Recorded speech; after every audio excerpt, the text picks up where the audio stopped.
Ito na yung tatlo. Yes! Ito yung tatlo. Ina-expect ko na itong tatawa sila eh. Sinigo yan eh. That's nice. Oh, ganyan.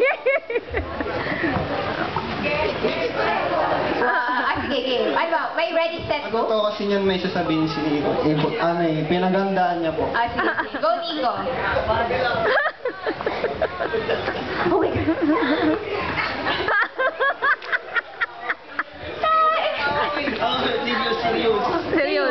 Serious. Actually, Ate Seth, dala lang namin ibay ng loob. At saka, group hug. Actually, meron. Pero, in 1+1 kami, may kasama kami freebies. Ito kasi, pinaghirapan namin tong banda. Kasi, naging inspiration namin kayo. Kinig sa sinabi. Oh my God. Dapat ako yung kikinigin. Hindi ikaw. Okay. Sige. Ever since kasi na nagsimula yung banda namin, andun lagi si Ate Seth sa amin, naging advisor namin, manager. Tapos yun, naging supportive siya. Yun, as a positive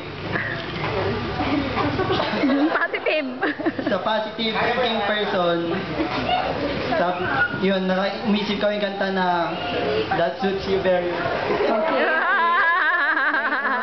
So, spell suit. De joke.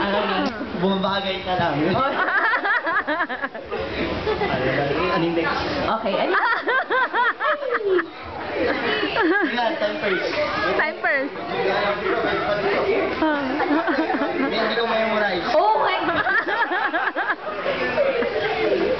Nasa line 3 na kayo. Line 3, fifth word. Ayan. Kaya as a gift, we would like to let her listen to our song.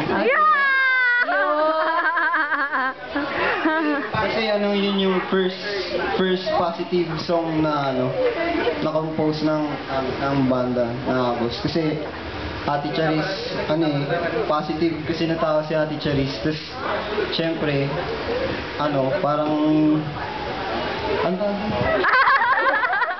yun, sabi, nag-request siya kasi, puro daw kami emo. Kaya, gagawa na lang kami ng kanta na, positive, kahit mahirap. Pero, sana magustuhan. Ay, may gusto ba ito? Mamaya pa. Mamaya pa. Mamaya na lang. Sige. Mamaya na Pwede mamaya na lang. Sige. Kasi, magpa-practice pa kami. Ay, mag-practice na guys. Willing to wait ba? Willing to wait ba kayo?